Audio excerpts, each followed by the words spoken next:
About 2 weeks ago, Warren Sumlin told me they planning a jailbreak. Warren had all the plans laid out and his wife, Ruth, was going to help him. Yeah, I heard the same damn thing, but I didn't believe what Warren was saying. I really thought he was just jiving. I asked Warren what was Ruth going to do if Shorty didn't give up the car. Warren put his finger up to his own head and pretended to pull the trigger. I asked him what would happen if the jailer refused, and he told me that Ruth was going to shoot the jailer too. Yeah, man, that escape plan was common knowledge in the jail. We all knew about it. I didn't even believe Warren until that night when I seen Ruth holding a gun on the jailer. But you see, we didn't know at the time she had already killed Shorty and taken his balls. Man, why she have to go and do something like that? Welcome back to the Coroner's Report. My name is Steve Dvorak, and I was the coroner of two of the largest counties in Arkansas, as well as serving as the director of the state crime lab for a period of time. These days, I enjoy my retirement with my dog Butter going to the woods and chasing rabbits and squirrels, and I review old cases and look into a few new ones with my partner Tracy Carrington. This time around, we were pointed to this amazing case by former Arkansas State Police investigator David Hendershott, who was the lead detective, and he agreed to speak with us. Not only did David agree to be interviewed, we also reached out to the woman who committed the crimes. Her name is Ruth Sumlin, and she's been in prison for almost 50 years now.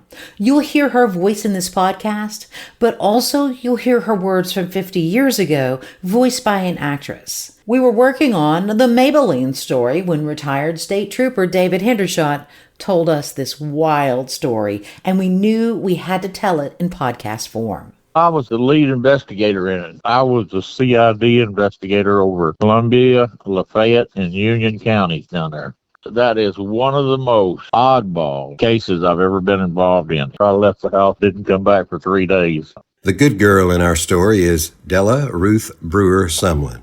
Ruth is the name she goes by, and she agreed to tell her story in this podcast. The year was 1977, and the headline screamed the sordid story of a jailbreak, murder, and sexual mutilation of a man.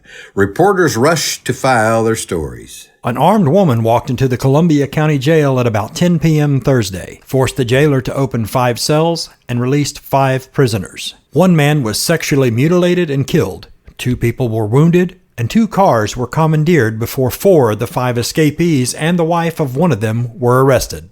It's not often you hear the tale of a young woman who breaks her husband out of jail after murdering a man and possibly castrating him. You know, a lot of cases come and go over the years, but sometimes things just hit you in the face while you're working on a case, and you can never forget that slap. And this is one of those I'm sure that investigators never forgot. It's the castration part that sticks, isn't it? Well, yeah, I'm not sure any man wants to hear about castration. You know, when old man Kelsey loses his coconuts, it's not very funny. Coconuts, really? Well, this crime takes place in Magnolia, Arkansas. Magnolia is located in southern Arkansas near the Louisiana border and has a long history. Founded in 1853, Magnolia was a hub for the cotton market until 1938 when black gold was discovered just outside of town. The town of Magnolia boomed from the oil. In fact, that region produced the largest volume of oil used during the early years of World War II. These days, you'll see a few oil wells dotted throughout the landscape, but today the bromine industry is king. This little town is also home of the Southern Arkansas University. Ah, the mule riders. That's my favorite mascot. Today, the town's population, it's about 11,000. But in the fall, the population of that little town swells as kids from all over southern Arkansas and northern Louisiana return for college. 38 miles away from the town of Magnolia is Bradley. Bradley is just 6 miles from the state line with Louisiana. Sleepy little Bradley, Arkansas makes Magnolia look like the big city. Bradley is a town that's slowly fading away. Kids raised in Bradley have to move away to find jobs to raise their families. Bradley is rural, and that's where our good girl, Della Ruth Brewer Sumlin, was raised. Bradley, Arkansas. Population says 545 now, but when I was growing up, it was 712 people. So just a small a farming community down nearby Red River.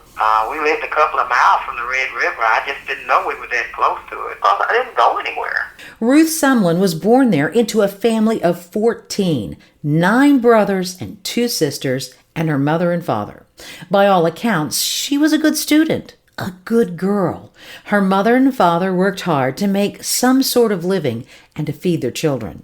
We just kind of stayed isolated. It was a big family. My daddy married my mom, and my daddy was about 15 years older than she was. So we basically raised my mom. So I grew up in the house, a bunch of brothers, 9 brothers. I had 2 sisters, but by the time I was 8, they were both gone. So it was just me, my daddy, my mama, and 9 boys. My mom had 16 kids, really. 4 didn't make it. We were poor. We didn't have very much. I didn't know how the houses were supposed to look, but looking back, we had a raggedy house, not fancy stuff, anything like that. My parents, they acted like they were afraid of people. When people came to our house, we would be in there. Some people would drive up. My mama and my daddy would be in the house, but they would move to the side so that they couldn't see them through the windows. They may have been poor like everyone else in Bradley, Arkansas, but they were well respected in the community, and Ruth's father treated her mother as an equal, and for a man born in the early 1900s, that was really progressive. My daddy could do everything, because my daddy could cook, clean, and do everything like a woman could, so it wasn't an odd thing for him to cook and sit sweeping and stuff. He was real good with carpentry, and he was good with mechanics. He was smart. They even kind of treated him like a doctor. Anybody sick in the neighborhood, even women, they trusted my daddy to go in there and mess with the woman. I know he doctored on people and everything. If they didn't want the baby, our daddy knew what to do. The family was tight-knit, and they were fairly private, so Ruth was sheltered. The only socializing she did as a teen was at school with the school band. I thought of it over the years trying to figure out why my ways were the way they were. I know my folks love me. While Ruth says she did not experience childhood abuse or violence, she does tell a story of one instance of violence in her teen years where she was willing to pull a trigger to protect her mother. I looked up, my dad was walking behind her with a little branch off a tree. And I had already went in there and got the rifle. And so when he walked up in the yard, I said, "You better not hit her with that stick," I said, "because I'm going to shoot you." And I already had the rifle, had already put the bullet in it. And he said, "Vicky, that's my mother's name. You better tell that cat to put that gun down." She told her father if he was going to hit her mother, she'd shoot him. Had he hit my mama, I would have pulled the trigger. Ruth remembers her mother as loving but firm, sort of a slap and a hug type mother. When I was 12 years old, throwing a rock at my brother because he ran out in the road, she hit me 2 licks, and my face just crumbled up. And she said, "Gal, you so ugly, I can't hit you another lick." And I went to laughing. Ruth's family valued education. She was the first of the kids to go to college, but they all had different skills. My brother's real good with mechanics and stuff, and my daddy was like Jesus Christ. He was a carpenter. He could make up anything. I think we were smart people as a whole. We just were quiet, standoffish. The idea of going to college sounded like a dream to a poor black girl from southern Arkansas back in the 70s. Poverty was all Ruth really knew, so going off to college was like a whole new world opened up to her. We was like the black Beverly Hillbillies. I was just glad to be in a brick building, a nice place. I wasn't used to that. I just liked being in my room. In her senior yearbook in 1973, she was listed as having a great personality and a beautiful smile. She was smart and a good musician. In fact, she was named most likely to succeed. I bet her classmates were shocked just a few years later when she was on trial for murder and a jailbreak. No story about Ruth Brewer is complete without talking about her husband, Warren Sumlin. 19 years older than Ruth, Warren Sumlin had quite the track record. His crime started in 1955 when he was arrested for stealing a car that led to a high-speed police chase and gunfire in Berkeley, California. I got the impression that he was spoiled, that his mother had spoiled him all his life. He was addicted, and he'd tell me how he do his mother real bad and cuss her out and threaten her until she got in and he'd make her drive him to the dope house, and he'd go in there and get his hit. When he come back out, he'd be all charming and happy. I suspect he had a juvenile record prior to his arrest in 1955. His name is mentioned over and over again in the newspapers of the time period.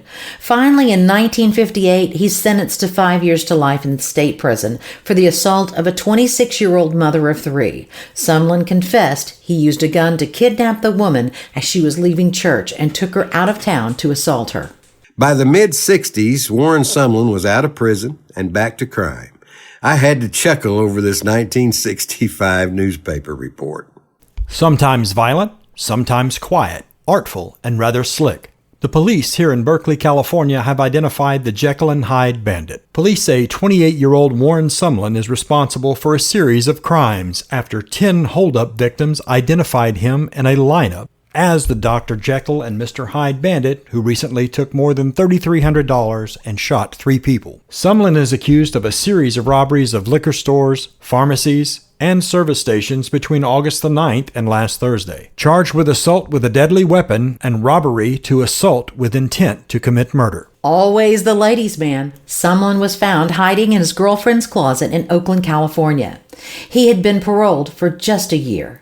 A career criminal he was. Every time he was out, he went back to the same old game, armed robbery. By the mid-70s, he was a wanted man for a California murder. That's when he decided to visit a cousin in Arkansas and lay low. He also was reportedly trying to kick a heroin addiction. But one thing Warren Sumlin knew is that he was not going back to prison. He said, Ruth, if I go back out there, he said, they're going to put me under the prison. Ruth Brewer's life was about to change forever. Just 9 hours shy of a college degree in psychology, Ruth was 22 years old and about to throw her entire life away. Warren Sumlin was using the alias of Warren Andrews when she met him in the fall of 1976. David Hendershott, the lead investigator, he remembers. He was a pimp. He met this girl. She was a college student and a good college student. She fell in love with him, and he started pimping her out. There was one moment in Ruth's life that was the turning point, the night she met Warren. Some of my friends asked me to go over to somebody's house one night, and I didn't want to go. I wasn't real social. And I said, well, I'm going to study. I'm going to stay in.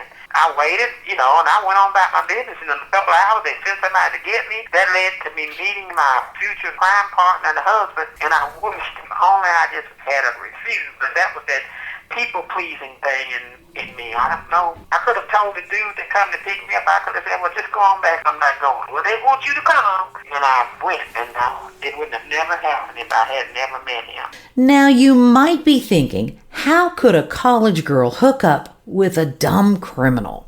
My lack of experience with men, I hadn't been in a relationship. I hadn't really had a boyfriend, so he was very intelligent. That's what amazed me. They thought he was just nice, but if you give him a half a beer, the whole personality would change. I know exactly when he was going to try to hit me or something if I said the wrong thing. But looking back now, Ruth knows that Warren took advantage of it. He told me he was 27. I was 22 at the time, but he really was like 41. And I didn't know his real name until right before we got married. I found out he had been in and out of prison in California all his life. He was a heroin addict. I diagnosed him myself. I feel like he was a sociopath, not a psychopath, but a sociopath, because he could act very charming and normal. He was smart and articulate and all that. He'd hook up with me when he saw me and probably picked up that I was just a country bumpkin, that he needed somebody to train so he could prostitute him and keep his addiction going. Warren wasn't in his 20s or even his 30s. Warren Sumlin was 44 years old, and Ruth remembers just how slick Warren could be.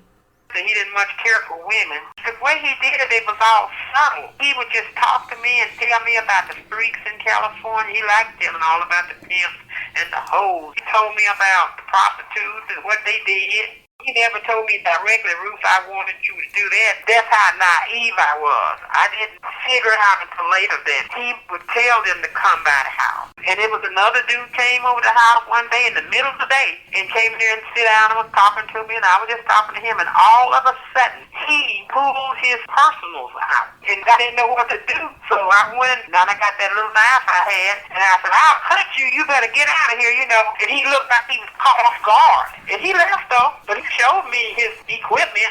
I don't know what he wanted me to do. So I just acted like I was going crazy and went in there and got that knife and I said, I'll cut you. I feel real stupid now. Today, looking back all those years, Ruth admits there was abuse in the relationship. I was a battered woman. There is such a thing as a person taking over your mind. Batterers always make you feel guilty like they're the victim. Today, she looks back at her relationship with Warren with a much different opinion. He was grooming you. He stressed being you. Nobody's ever going to do for you like I'll do for you. We stick together. He drilled that into me. You got to stand with me no matter what. Ruth would have graduated college in December, but instead didn't return to class in the fall of 1977. That decision changed the course of several lives, and lead investigator David Hendershott remembers it all too well. I honestly attribute that to Warren. She had never seen the wildlife, and he came in here and he started showing her the wildlife, and she ate it up, and it just ruined her.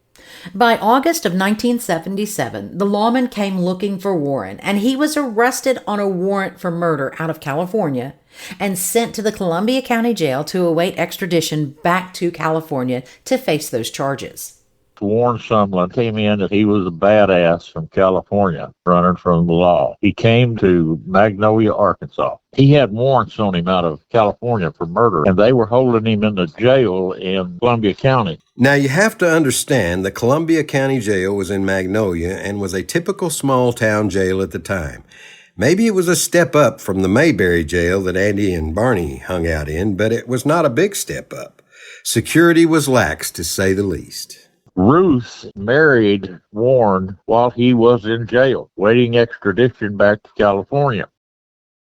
And it was in the Columbia County Jail where Ruth Brewer said, "I do," and married Warren Sumlin, taking his surname, a name that she still uses today.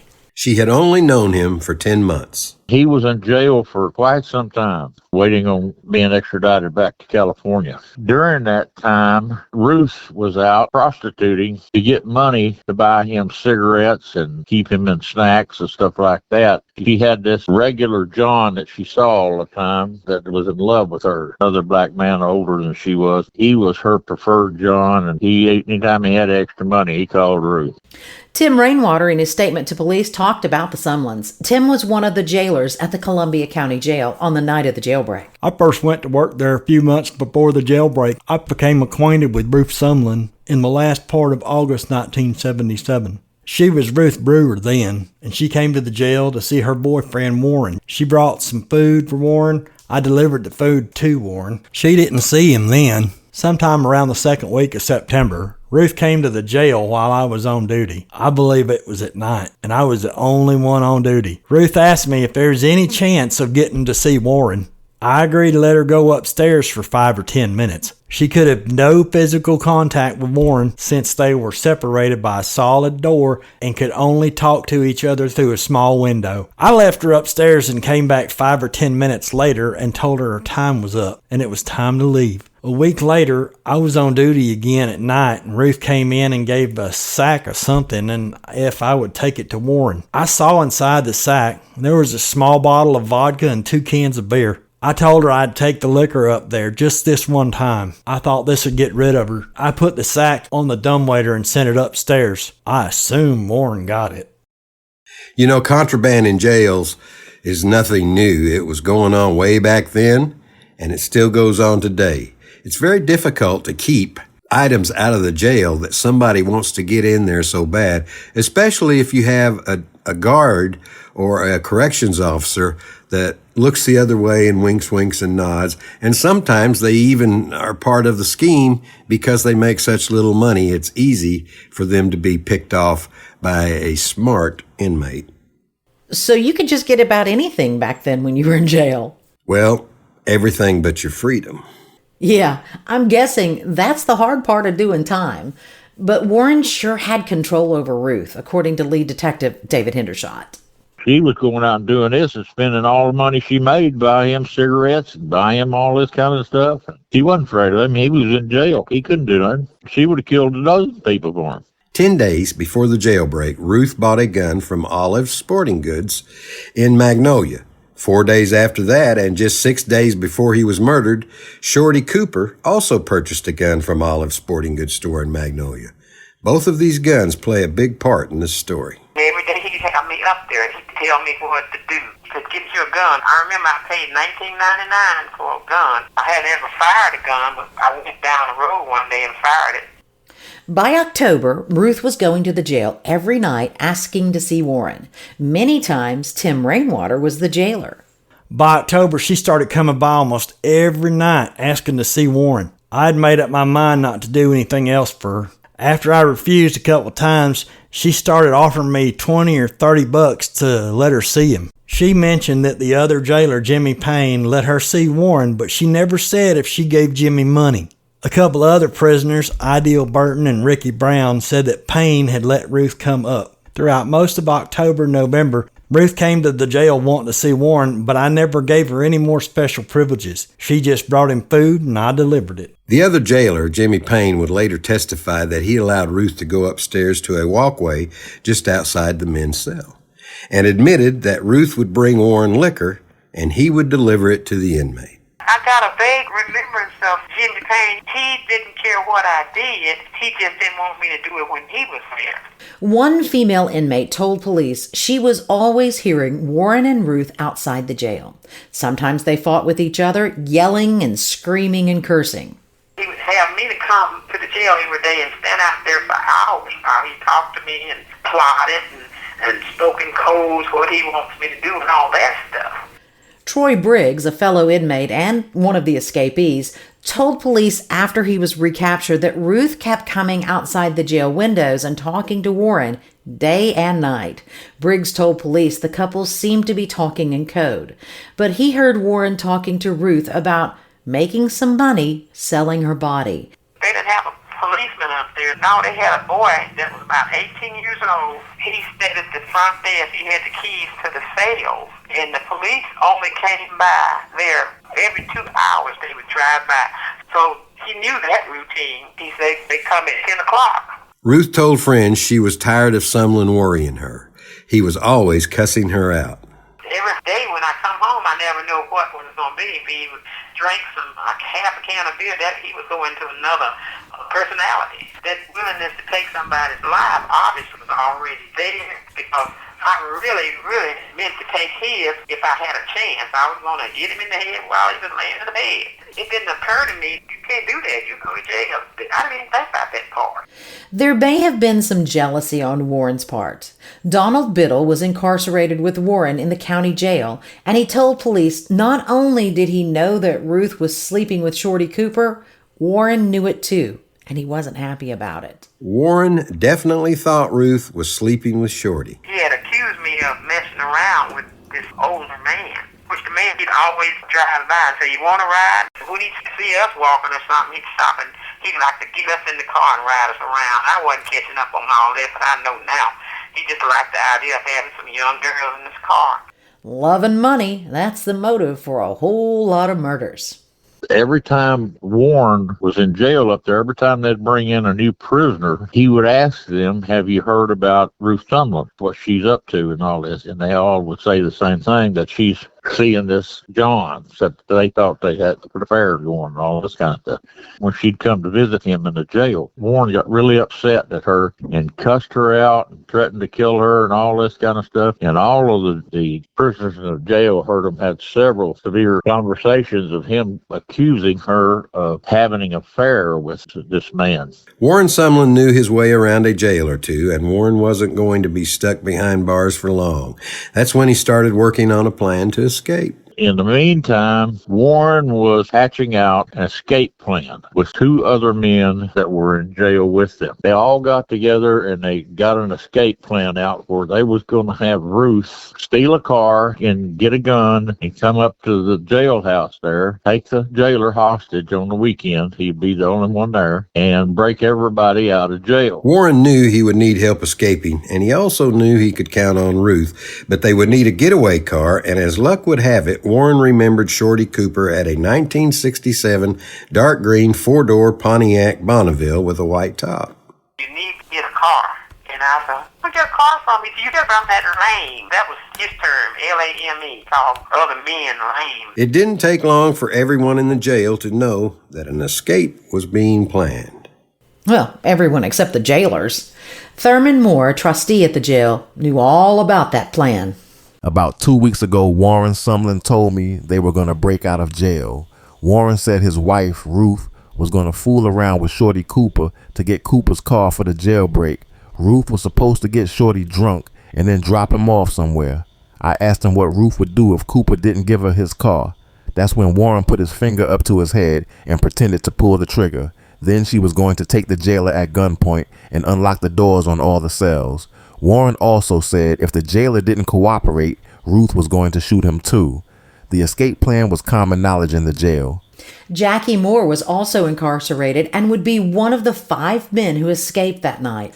Jackie knew about the plan in advance. I had been in jail for about 3 weeks when Warren Sumlin started talking about a jailbreak. I didn't really believe him at first, but then Ruth was talking to Warren through the window outside the jail and told him that she had tried to take jailer Jimmy Payne at gunpoint, but he wouldn't go along with it. And Warren told me that they were going to have to try it when someone else was on. I guess he could have gotten in trouble because he had pre-knowledge. He could have prevented. Maybe they would have just arrested me or something, and I don't know what would have happened. Investigator Hendershott remembers how the jailbreak could have easily been prevented. Nobody knows this. Ruth went up there early to break these people out of jail, and the jailer was a young jailer that had just been hired, and she had a gun, and she went in and she took the jailer hostage, and he started begging with her and pleading with her, I'm going to lose my job over this, yada yada yada, why don't you come back tomorrow when the white jailer's working? And she agreed. So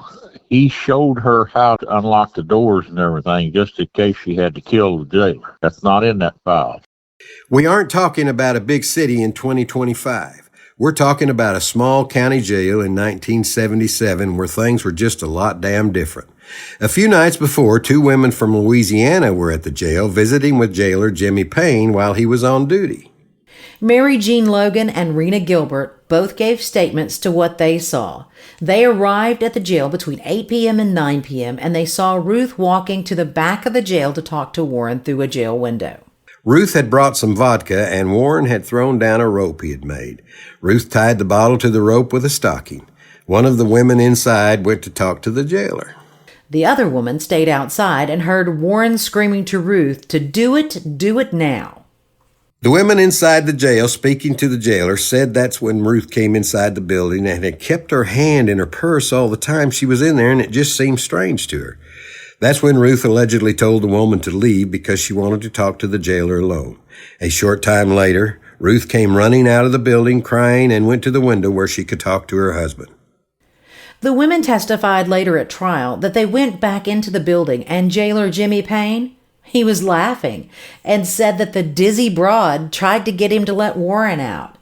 He said that she had a .22 and was planning on doing something, but he talked her out of it.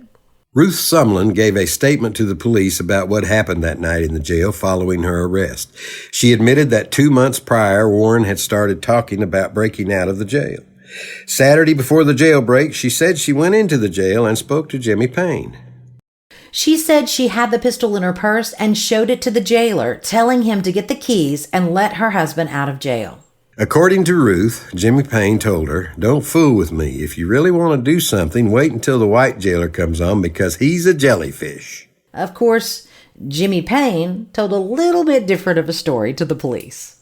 Ruth came to the jail for a visit with her husband, Warren. She told me to go, led Warren out, and I thought she was just joking. I didn't see a gun, and I thought she was just jiving with me. She was persistent a little bit, but I didn't give any credit to what she said. I did take $20 from Ruth and let her in Warren's cell so they could partake in the act of intercourse. When she left the jail, we were laughing together. I didn't take whiskey to any prisoner or allow anyone else to do so. Hendershott never did buy the story that jailer Jimmy Payne was peddling that night. I wanted to arrest that jailer and charge him as an accomplice. And the prosecuting attorney at the time and the sheriff asked me not to do that because they were afraid of getting the county sued.